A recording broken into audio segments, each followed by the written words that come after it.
Learn English through Stories J3 PDF. Adapted and modified by Kulwant Singh Sandhu.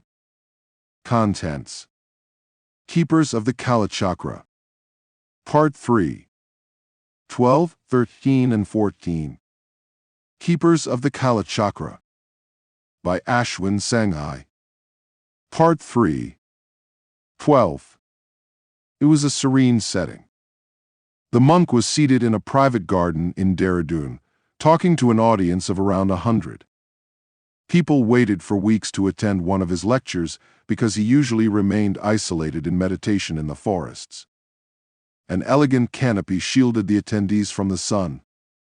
Up front, a whiteboard and projection screen had been set up. A gentle breeze wafted through, bringing the scent of jasmine to the audience. The monk was dressed in his usual saffron and vermilion robes. The expression on his face was one of immense calm. Everyone knew him as Brahmananda. On the table in front of him was a notebook covered in maroon fabric that went wherever he did.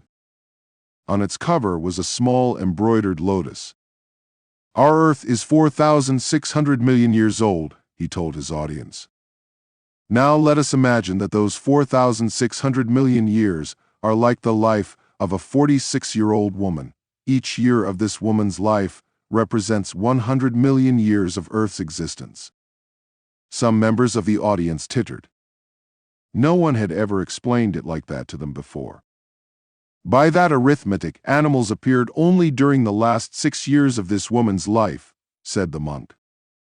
"And it was only a week ago that some apes began to take on human qualities, and taking it from there, it was just 4 hours ago that our own species, we Homo sapiens, learned to hunt, gather, and cultivate."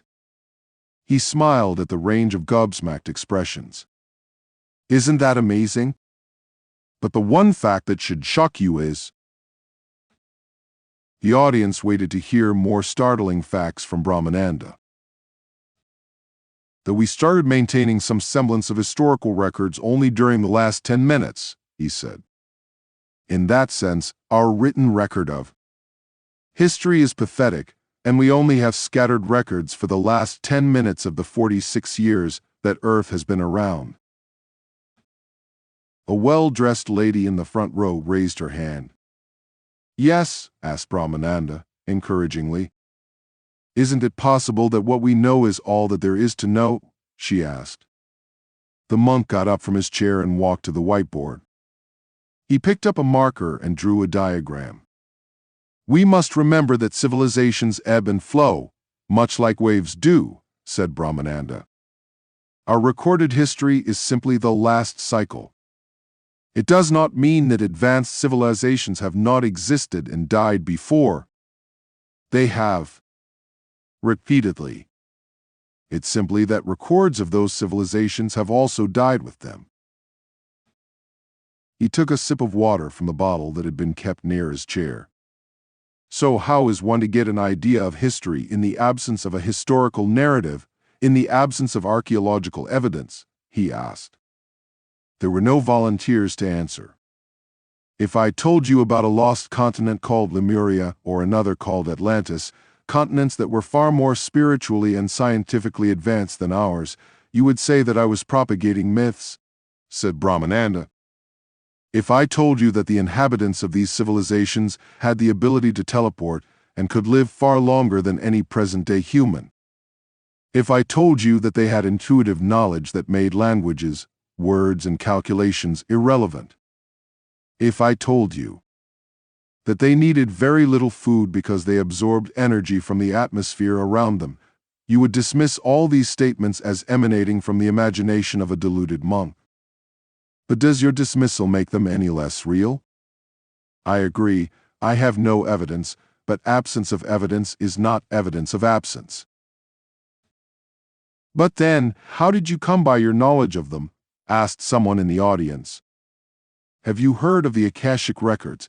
the monk asked in return. A young man stood up. "Something like a permanent record of humanity?" he asked. Brahmananda smiled his luminous smile. "When an aircraft travels through the sky, you can see its trail, Similarly, every event, thought, action, intention, emotion, or expression leaves a trail. That trail is compiled into the Akashic records, he explained. The Akashic records contain the vibrational records of each and every individual soul in the universe and the journey that it undertakes, hence, our understanding of Atlantis and Lemuria. "Where are these records?" asked the young man. "That's like asking, where exactly is the information that I access on the internet stored?" Shot back the monk, "All the information that you could possibly want is out there on the internet, but you need to know how to search for it. It's the same with the Akashic records. Everyone has access to the records, but some people know how to search better." 13. "Do you know where the name Lemuria comes from?" asked Brahmananda. "No," replied the young man, bemused. "Well, in 1864, the zoologist Philip Sclater wrote an article titled "The Mammals of Madagascar" in the Quarterly Journal of Science," explained Brahmananda. He was puzzled by the fact that fossils of primates that he called lemurs could be found in Madagascar and India, but not in Africa or the Middle East. Sclater hypothesized that Madagascar and India would have been part of a larger continent that he called Lemuria. And then? What Sclater did not know was that a 15th century Tamil version of the ancient religious text, the Skanda Purana, had referred to an earlier continent to the south of India in this particular work. It was referred to as Kumari Kandam. Kumari Kandam and Lemuria, assuming they existed, were one and the same, stretching from India and Sri Lanka in the north to Madagascar in the west and Australia in the east and south. The monk clicked a button that brought up a map of the supposedly lost continent. "The notion of Kumari Kandam explains many recent scientific discoveries," said Brahmananda, turning back to the audience. "For example, the fact that lemur fossils can be found in India and Madagascar, but not in Africa. Also, the fact that there is a DNA link between Indians and the Aboriginal people of Australia. In addition, the fact that the dingo dog is found both in India and Australia." "Sri Lanka would then have been part of this larger land mass?" asked a middle-aged lady in the fourth row. "Yes, but rising sea levels would have altered that. By the time of the Ramayana, there was water between India and Sri Lanka, and hence the need for Rama's bridge." "How long ago would that have been?" "That answer lies in the Ramayana itself," said Brahmananda. "The epic gives us the planetary positions on Rama Navami, the birthday of Rama. Let's consider all the key astronomical signs." He went to the whiteboard and wrote a list in his old-fashioned sloping hand. 1. Sun in Aries. 2. Saturn in Libra. 3. Jupiter in Cancer. 4. Venus in Pisces. 5. Mars in Capricorn. 6. Lunar month of Chaitra. 7. Ninth day after the new moon, Shukla Paksha. 8. Moon near Punarvasu Nakshatra. 9. Pollux star in Gemini constellation. 10. Cancer as ascendant rising in the east. 11. Jupiter above the horizon. If we plug these elements into an astronomical software, we get a clear date and time for Rama's birth, said Brahmananda. "And that is?" "The 10th of January 5114 BCE at 12:30 p.m., declared Brahmananda. 14. "So the crossing to Lanka happened around 7,000 years ago?" asked the young man who had brought up the topic of Lemuria. "Yes," said Brahmananda. "And this fits in with data from the World Oceanography Studies, which shows that the rise in sea level in the region between southern India and Sri Lanka has been 0.2 millimeters to 1.29 millimeters per year. These annual increases aggregate to around 9 feet over the period of 7,000 years. "Would a bridge like the Rama Setu have been necessary?" asked the young man. After all, the sea level was in fact lower in those times. The residual stones of the bridge built by Rama's army to cross into Lanka can still be seen around 6 feet below sea level, said Brahmananda. But 7,000 years ago, the sea level would have been 9 feet lower than what it is at present. This means that the bridge would have been around 3 feet above water level, an adequate elevation for an army to cross. Seems difficult to imagine that such a bridge could have been constructed at that time, said someone. On the contrary, it would have been relatively easy, said Brahmananda. There would have been portions that were above ground where nothing major needed to be added. The builders would have had to pile rocks only in those areas where the land had sunk significantly below sea level. What happened to the bridge? The bridge was used all the way up to 1480, said Brahmananda, clicking on his remote to bring up a satellite image of the bridge. There are sufficient records that refer to the bridge up to that date. The bridge became unusable after a cyclone in 1480, but satellite images still show the outline of the bridge that once existed. There are those who say that the idea of a bridge is fanciful at best, said a woman. They say that what is seen on satellite images is a natural formation, nothing more than that.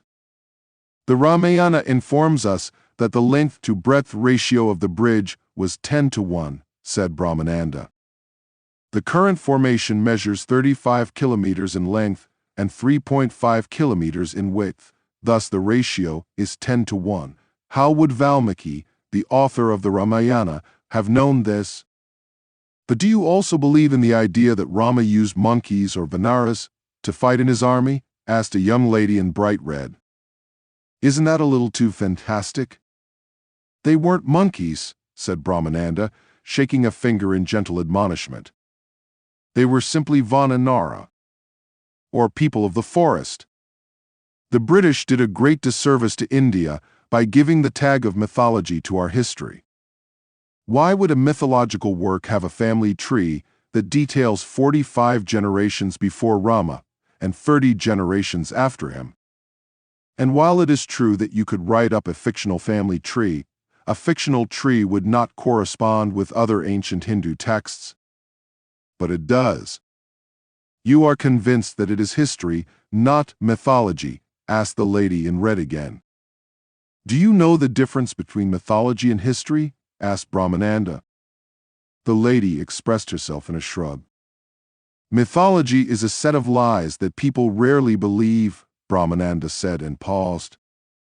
And history? A set of lies that people have agreed to believe. The audience laughed. Both history and mythology contain embellishments and sometimes outright lies, he said. But that doesn't take away from the fact that they also contain core truths. Ikshvaku, the head of Rama's lineage, is named in the Rig Veda.